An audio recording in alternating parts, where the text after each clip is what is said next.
Hi, my name is CJ, and I'm here today to show you how to install level runs of our DriveTite Cable Railing System. Before you begin, make sure that all of your posts and handrail are firmly mounted. Let's get started. DriveTite is our components and cable-based railing system. This means that if you have sufficient blocking with existing structures, all you need is our components and cable. We provide most of the materials needed for this installation.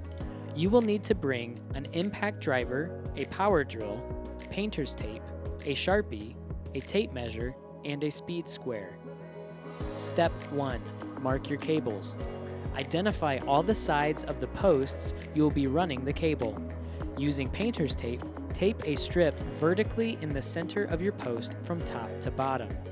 This allows you to mark your drill points on a surface other than the post material and will also help keep dust to a minimum. Next, using a tape measure or our DriveTite tool, measure your cable runs 3 1/8 inches apart on center. The holes in the tool are spaced 3 1/8 inches apart, so use those as a reference point. Mark all the drill holes on your posts.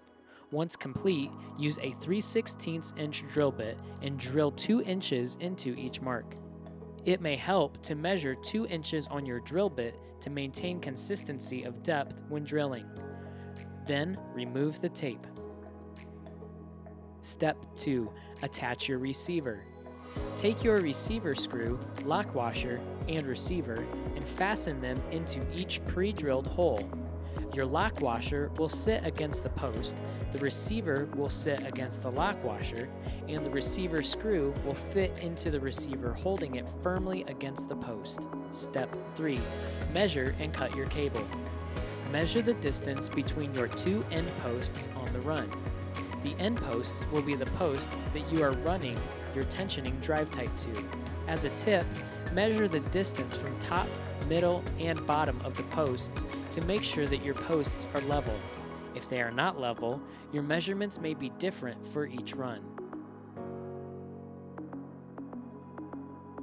Once you have your measurements, subtract 2 7/8 inches. This will be your cable length. Take your cable and using a Sharpie, mark that measurement on the cable. Use the cable cutters to trim the cable. On very long runs, it may be beneficial to mount one end of your cable first, run the cable all the way through to the other end, and mark 2 7/8 inches off of that span. This can help keep the cable straight and not bend or curve when taking the measurement. Step 4. Attach the cable.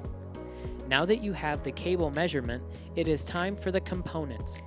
First, make sure that your cover is on your cable, facing the correct way before crimping.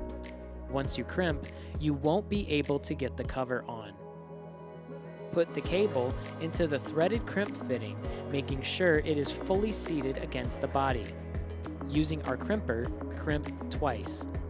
Avoid crimping too near the ears so they do not flare out. If you can see the number 10 marking on the crimp fitting, the crimp is strong enough to fasten. Next, attach the threaded crimp fitting into the turnbuckle and use the wrench to tighten the turnbuckle into the receiver. Once it is tightened, thread the cover on the remaining threads of the turnbuckle. Now the cable is tight and all you need is to repeat these steps for each of your runs.